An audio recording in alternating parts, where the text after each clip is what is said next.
Hello, fellow armchair generals. Welcome to a special look at the ongoing Hearts of Iron 4 game, played live on Saturdays on that Twitch service.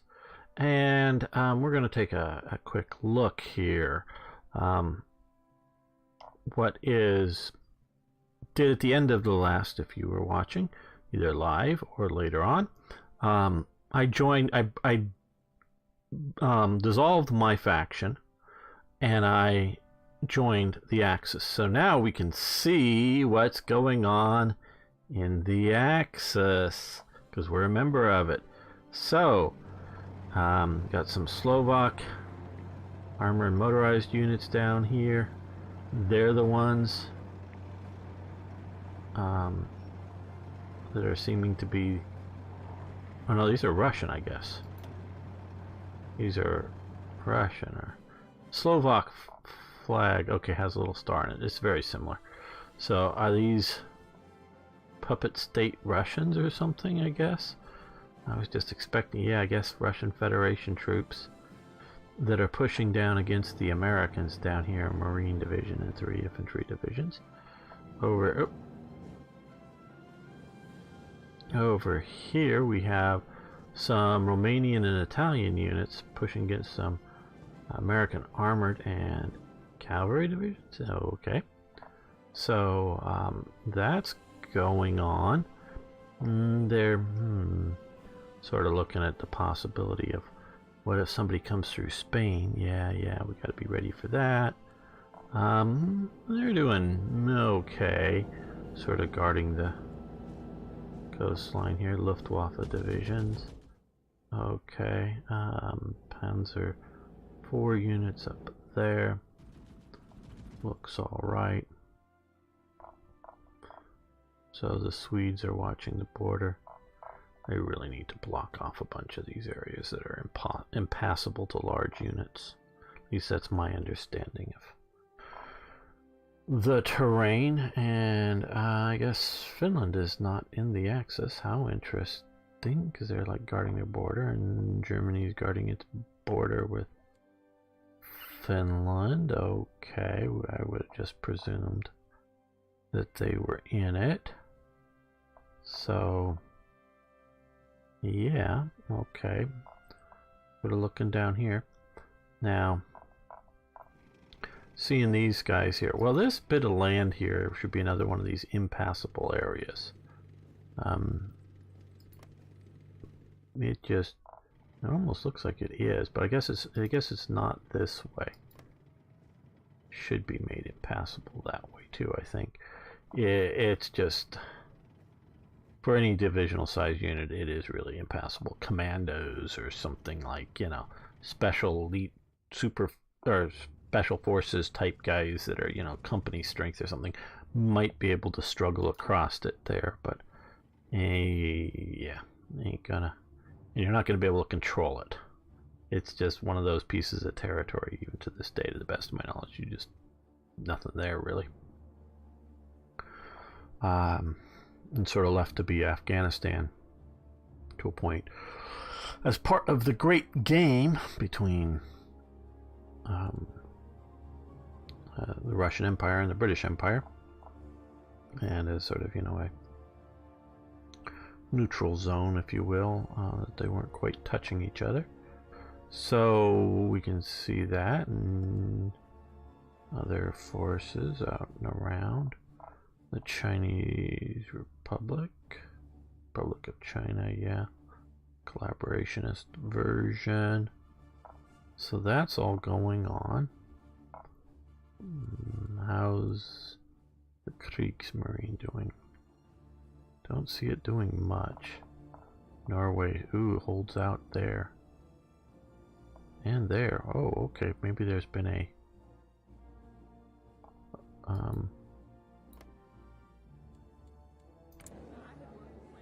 yeah, they're at war with Germany, so I guess that somehow recently popped up. Germany's gonna have to respond to that. So there we go. Of course, the United Kingdom is getting most of Africa there, along with you know, Free France, and of course the US as up there from landing, the torch landings. This is our dealing with the Free French situation that sort of, they had been Vichy for a while. Somehow that changed. I don't know specifically how, but it did. So we're dealing with that. Okay. A lot of action out here. Oh, like I said, we're going to be playing this live over on that other streaming service. That's gamer_1745 if you want to watch this. Starting probably around 7 a.m.-ish or some such thing. And likely to play for 4 hours or more. Will also very likely, though I didn't do it last week, combination of Tippett had to go. I started sort of late and whatnot. And I was also a bit tired, so I didn't play any War Thunder, but we're very likely to play War Thunder. Maybe with somebody else other than Tippett. Tippett's just been pretty good and reliable.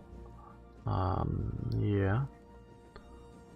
If you want to play War Thunder with me, I mostly play with other people live, just because often when I play the game, I just want to play it, you know, 2 or 3 missions, and then that's it. So I don't play a long time, and then I'll maybe be back to it an hour later or something for just a little bit. So it's trying to set up something with other people isn't necessarily good. So we are facing here in India the situation. They're retreating, they're advancing.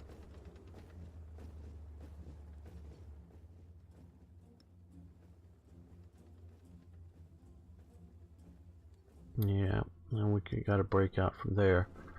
We need to get all these units moved up to the front to push on them. These guys will probably advance into there.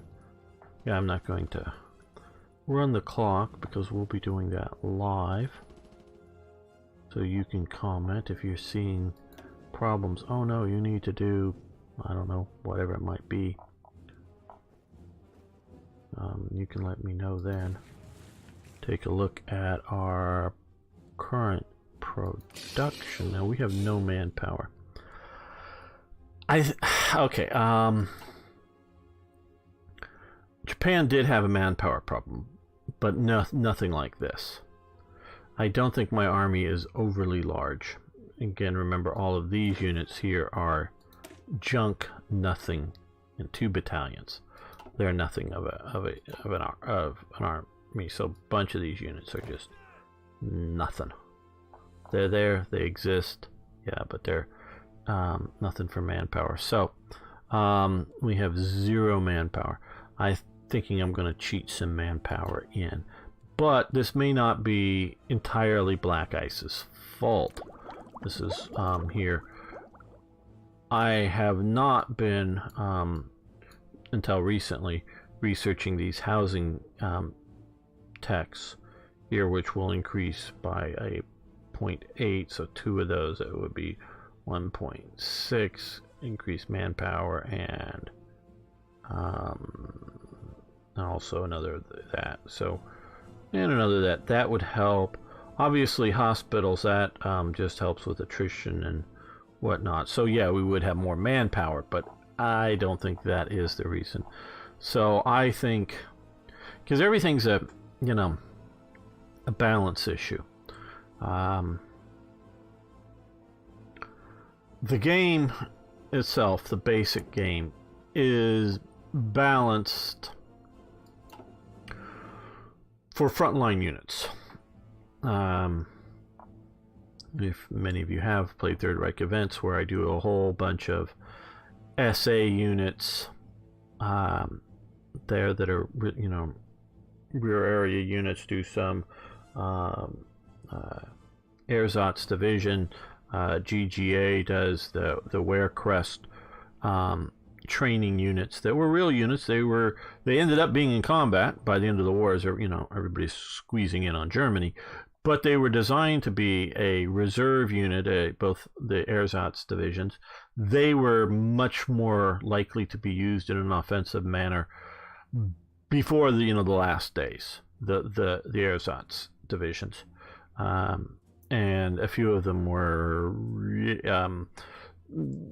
I'm sure to some degree it was the pressures of, oh shit, they're landing in Italy again. Oh shit, they're landing in Normandy. Oh shit, the Soviets have done another offensive. We need another division. And now, so some of it's that pressures on them, as well as simply, hey, this is already a pretty good division. Let's go use let's use this on the front lines instead of keeping it at home. I'm sure it's a mix of those. Where there were crest units, they were real sort of combat units to the best of my understanding, but they were training units. It's sort of like, okay, you've got out of basic training. You know how to march, you know the basic military courtesies, you know how to fire your rifle, you know the sort of, the basic. Okay, now you go get to be in a unit. Some of that was the ersatz division, some of that's the Wehrkrest, which I think the Wehrkrest is also doing some of the very basic stuff too. But you're also part of a rifle platoon, an artillery battery, an anti-aircraft unit or whatever else. And you have some guns, you have some ammo, you train, you get good enough at it, and then the unit stays there and the manpower goes out, whether to form new units or to do replacements. That's the idea. But it's sort of also like, oops, there's a Czech revolt, just across the border in Bohemia. We've got to rush in some Wehrkrest units to put it down. Or, oops, there's a landing somewhere that was unscheduled. You know what I mean? They didn't expect. And we need to rush some units there. That kind of thing. So it has this. And this, of course, tells me what I'm looking at here is why I more and more think I should have and see, because I'm even looking here, have the AI just declare war against Switzerland. I have and I need to redo it, but a fairly complex chain of events that deals with Switzerland. Originally it was just Germany and Italy. Both. Originally it was both. Most players only see the German side because I don't notify them of what Mussolini can do. And for that, the AI has a % chance of doing it. Minor percent, less than major. Not a teeny one, but less than 50% chance of trying to influence the situation in Switzerland. And I have expanded it for the Hearts of Iron 4 version to have the ability for fascist France to support and I researched, because I had previously looked at it, National Socialism is not the same as fascism. People confuse that, but unfortunately in the base game there's only that faction. But so Germany is influencing the German Swiss. Mussolini, had been influencing the Italian Swiss. Well, now I have it so that if there's a fascist France, they can, because I think the Germans is the National Front. Their fascist movement, their National Socialist movement is the National Front. The French-speaking fascist movement is the Front National. Basically just change in language and change in order of the words, but two very different parties and at odds with each other to some degree. So fascist France can try to gain support for the Front National, but democratic France can try to and that sort of destabilizes, increasingly destabilizes Switzerland if fascist France does that, along with Germany and Italy. But democratic France can try to stabilize the situation and try to reduce fascist and National Socialist influence in Switzerland too. So I have this long event chain. Now, when you're talking France,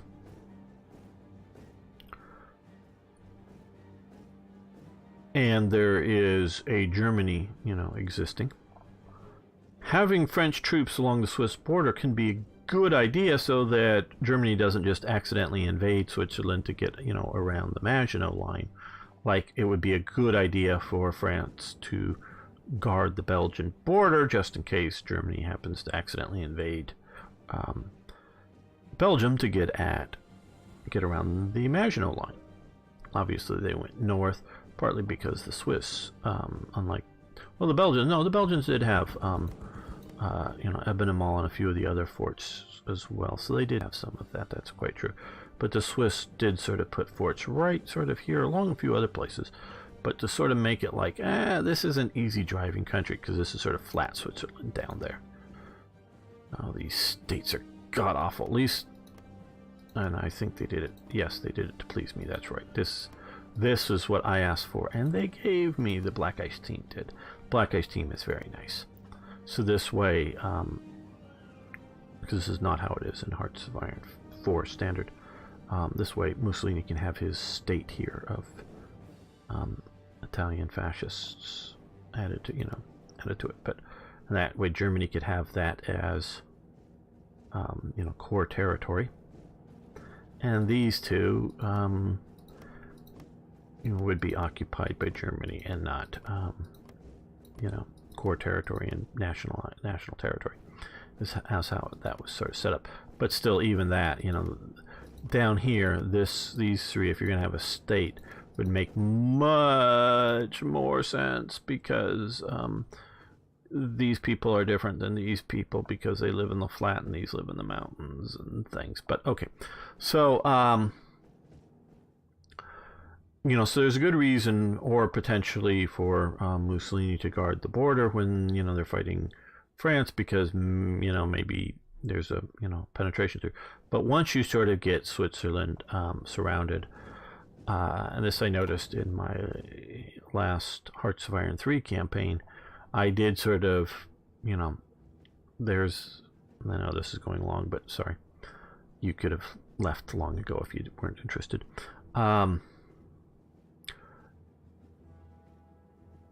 There's comment pressure to invade everything. Okay, I know you noticed it. You may be one of the people. Oh, invade Sweden. Oh, invade Portugal. Oh, invade Turkey. Oh, yeah, invade everywhere. Should I invade X? If I ask that question, somebody's going to go yes. So I've sort of learned not to just ask that, because there's always some people are going to go yes. Well, I normally tended to leave the Swiss alone because not so worth it, and it's not historical. But watching my last Hearts of Iron 3 Italian campaign, Italy was much more active, because I had taken out Switzerland. So instead of stacking up a lot of divisions to guard the Swiss border, while of course it's in amongst the sea of us and never going to declare war, it frees it up. And so I have very strong tendencies now to want to go, are all these states, you just go controlled by the axis, control equals axis, or whatever, invade Switzerland, just so that it will stop this.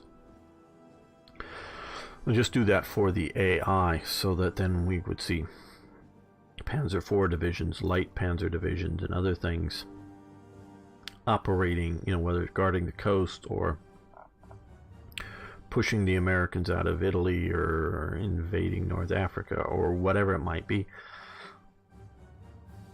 So we're going to see, now that we are in the Axis, to see if we can get Axis support in attacking India. So that will be interesting. And spoiler alert, because I did test play a little bit of it, they'll help out some. I didn't play much, but meaning I haven't defeated the British Raj yet, but I have played it a little bit, and they do get a little more active. So and I should have, once we were at war with America, we should have joined the Axis. That was a mistake that I made. So this is looking at what's preview to the Saturday show. We will be playing this. We will be talking politics, and often as other people bring it up, but I talked about it last time. They got me going on to Charles I and the English Civil War, as you may have noted, so it ended up being a special episode on that. But so you can drop in for that. You can drop in just we also talk, if you've locked in there, and I haven't been posting them lately, but sometimes there's as much talk in between episodes recorded as there is during it, and sometimes it's actually on World War II history. So hey, show up, hang out, and if you just you don't either like to, or want to hang out don't like to hang out for a long time, or you're sort of busy, but hey, if you're around, I'd love you just to stop by and say hi. Sort of helps me out with the Twitch algorithm to have more viewers even briefly. So yeah, stop by, say hi. I really like it because I can click over to see who's actually actively has it watching, but I really don't in the middle of playing and recording. But if you just get here and you don't even have to say much, just say hi, then I'll know, hey, you showed up. I'll probably say hi back to you verbally, and that could be it if you don't have much else to say. But I like to sort of know, especially routine posters on the forums, like to know who shows up. That's cool. So see you then.